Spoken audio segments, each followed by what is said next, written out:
Bienvenidos al video Detectar problemas por amplitud de vibración por Vibrotecnología en Vibration Cloud.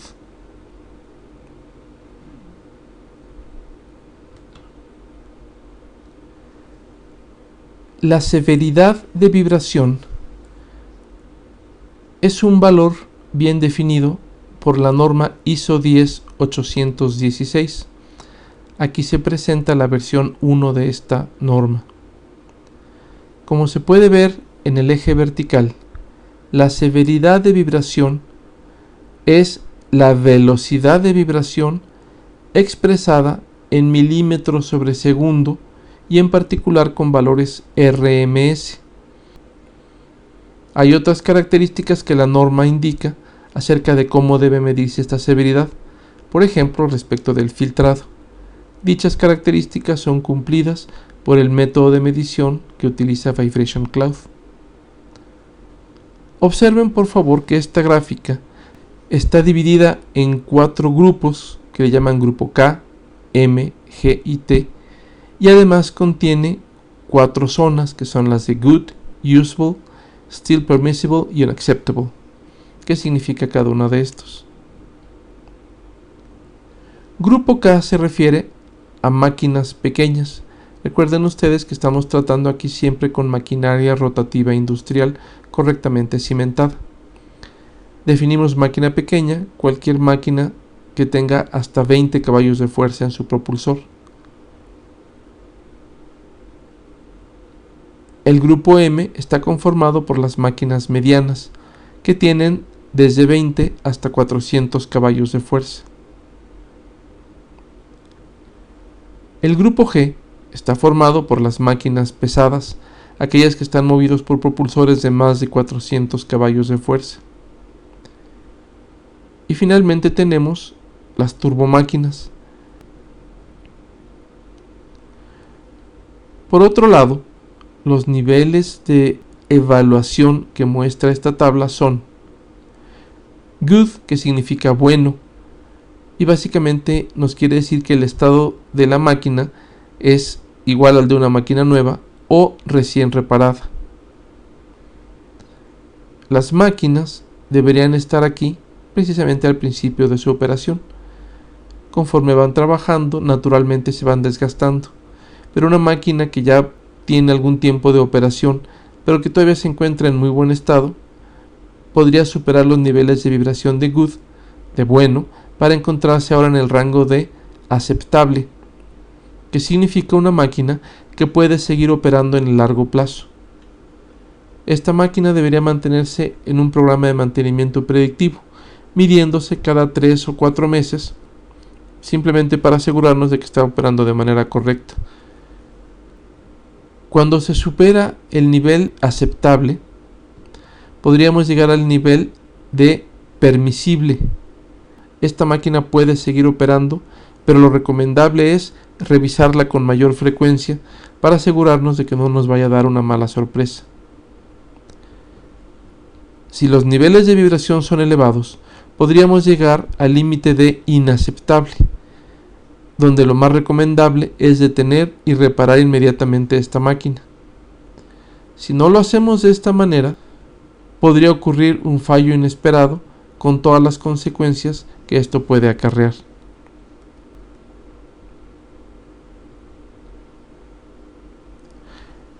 En este pequeño video observamos una máquina que ya definimos previamente, la cual se encuentra con un balanceo aceptable.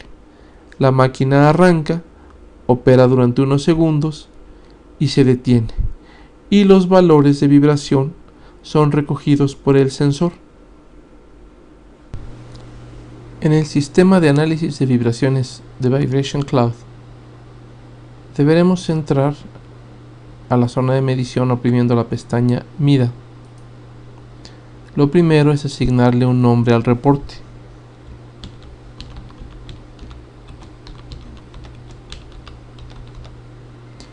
Decirle abrir, darle a continuar al mensaje y posteriormente escoger la máquina en la que mediremos. Este primer caso será la máquina de prueba. le decimos medir,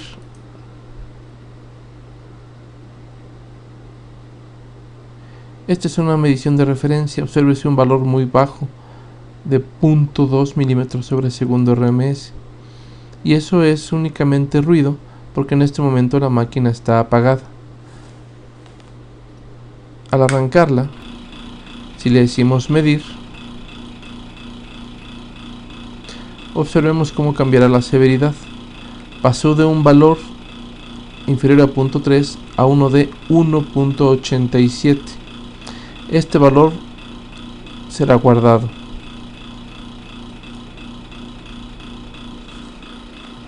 Haremos ahora la misma prueba anterior, pero con una modificación importante. Si observaron, se le añadió un segundo pedazo de plastilina, de manera tal que ahora el rotor se encuentra francamente desbalanceado. Ahora que se detiene, se puede observar este segundo pedazo de plastilina precisamente aquí. En este segundo caso, que lo definimos como máquina de prueba 2, tenemos el rotor considerablemente desbalanceado. Veremos cuál es el efecto que produce en la vibración.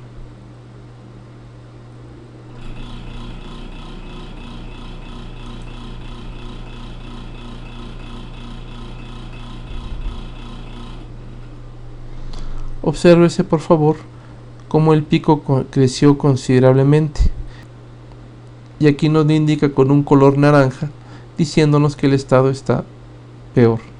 Como esta medición es adecuada, le decimos guardar. Y observamos que el sistema vuelve de nuevo a activar el área de máquinas registradas. Y ahora elegiremos el último caso, que es el de la máquina de prueba 3, y estaremos listos para medir. En el tercer caso, retiramos la bola que estaba desbalanceando y ahora le daremos unos golpes en la base donde está puesto el sensor.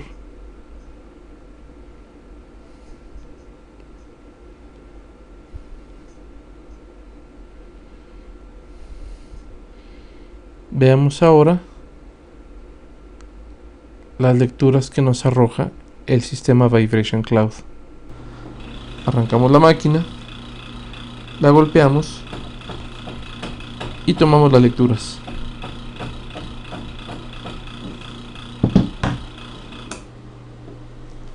Obsérvese por favor cómo cada incidencia del golpe queda registrada en la señal de tiempo. En todo caso, guardemos esta señal. Y ahora además cerraremos el reporte, de manera tal que la señal ya está registrada y el sistema la va a enviar al servidor para que sea analizada. Los resultados serán descritos en un video posterior. Vamos ahora a explicar en qué consiste el factor de cresta y cuál es su importancia. Si observan la gráfica que está en la pantalla, verán una señal senoidal en la cual se han señalado dos valores particulares. Uno es el valor pico, que corresponde al valor más alto que alcanza la señal. Por otro lado hay una marca que dice cuál es el valor RMS. RMS es un acrónimo que viene de Root Mean Squared o raíz cuadrática media, que es un indicador de la forma en la que se calcula este valor. Lo importante es que para una señal senoidal, el valor RMS es igual al pico dividido entre 1.4142. Si dividimos el valor pico entre el RMS, nos dará exactamente este valor. En este caso particular, si tuviéramos un instrumento que midiera la amplitud pico y la amplitud RMS, antes que obtendríamos un número mayor a 1.4142. En una señal de este estilo, podríamos tener valores tan altos como 6 o 9 unidades. ¿Esto qué nos indica? En el caso de una señal con impulsos fuertes, el factor de cresta va a ser mayor que 1.4. Por esta razón, el propósito del factor de cresta es dar al analista una rápida idea de qué tanto impacto está ocurriendo en la forma de onda. El impacto está asociado con el desgaste de rodamientos, cavitación, desgaste de engranajes y la ocurrencia de choques entre partes móviles. Por lo tanto, cuando encontremos un factor de cresta mayor que 1.4, con números, como decíamos, elevados del orden de 4, 6, 9, etc., podremos entender que la máquina tiene golpes. Observen por favor cómo en el primer caso, cuando medimos la máquina de prueba, es decir, la máquina ligeramente desbalanceada, en los niveles de severidad, el nivel de severidad era bajo. Sin embargo, el factor de cresta es elevado, 6.12, y eso es debido a que la máquina presenta muchos choques. Ciertamente este equipo no está en muy buen estado. Sin embargo, si revisamos el tercer caso, donde estábamos golpeando la base con un martillo, se podrá observar que el factor de cresta aumentó de poco más de 6 a casi 11. Es un aumento muy importante que nos está diciendo que esta máquina tiene choques mucho más severos que en el caso anterior. Y esta es básicamente la importancia del factor de cresta. Nos dice si la máquina tiene presentes impulsos, que como ya dijimos están relacionados sobre todo con problemas en rodamientos, en engranajes o bien otro tipo de choques mecánicos. Hablaremos ahora del análisis de tendencias. Una tendencia es un patrón gráfico que muestra el comportamiento de los valores globales de la vibración de una máquina en un punto determinado después de varias mediciones. Esto significa que podemos medir la vibración global de una máquina en milímetros por segundo RMS, y si continuamos tomando mediciones de forma periódica, por ejemplo cada 3 o 4 meses, podremos observar los cambios que ocurran en este valor global. Por ejemplo, usando nuestra herramienta, vamos a la aplicación de Revise. Estamos con el controlador en tendencia y le pedimos que abra un reporte. Aquí nos está hablando de una máquina y esta máquina aparece en color rojo con un signo de admiración indicando que se encuentra en mal estado. Si doy un doble clic, nos dice el diagnóstico que la máquina tiene un desbalance peligroso y que esta es una máquina crítica que recomienda detener y balancear inmediatamente. Pero lo que queremos observar ahora es esta gráfica. Cada vez que yo mueva el cursor de un punto de medición a otro, voy a encontrar la fecha y hora en la que se produjo esa medición. Observen que la fecha está en un formato año, diagonal mes, diagonal día, guión bajo, hora, 2 puntos, minuto. Y a ese punto le va a corresponder una severidad en milímetros por segundo RMS, que se encontrará dentro de la norma ISO 10816. Por ejemplo, el primer punto, que fue tomado el 22 de abril del 2012, tiene una severidad de 2.79. Esta es una máquina pequeña del grupo K. Y 2.79 se encuentra en esta zona de aún permisible. El siguiente punto vemos que mejoró un poco, teniendo un valor de 1.95, que se encuentra de nuevo en la zona de un permisible.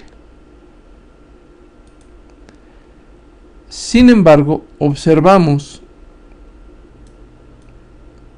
que a partir del 12 de abril del 2013,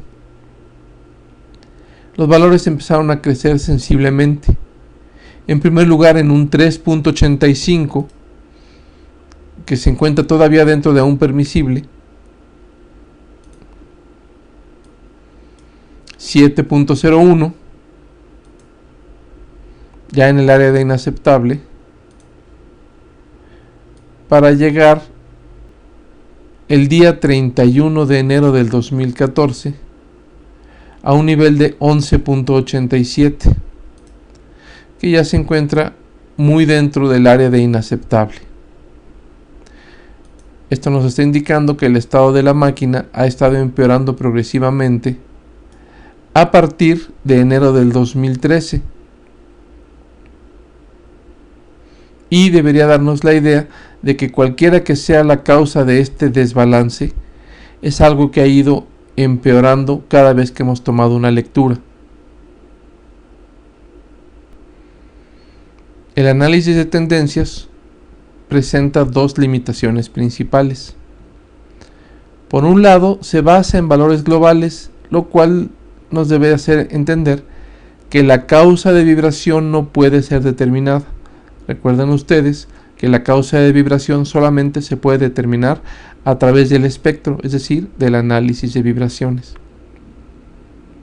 En segundo lugar, los cambios que producen algunos problemas importantes pero sutiles, por ejemplo los daños en rodamientos, no son muy grandes en el valor global.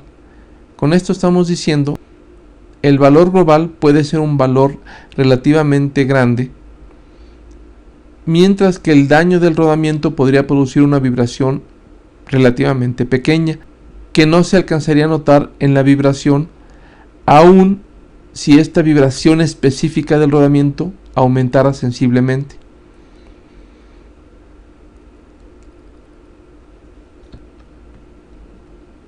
Las tendencias ayudan a descubrir cambios en el estado de maquinaria a través del tiempo, pero no deberíamos confiar solamente en esta, sino que por el contrario deberemos apoyar nuestras decisiones en una revisión del espectro. Gracias por su atención. Continúe viendo el último video de esta serie.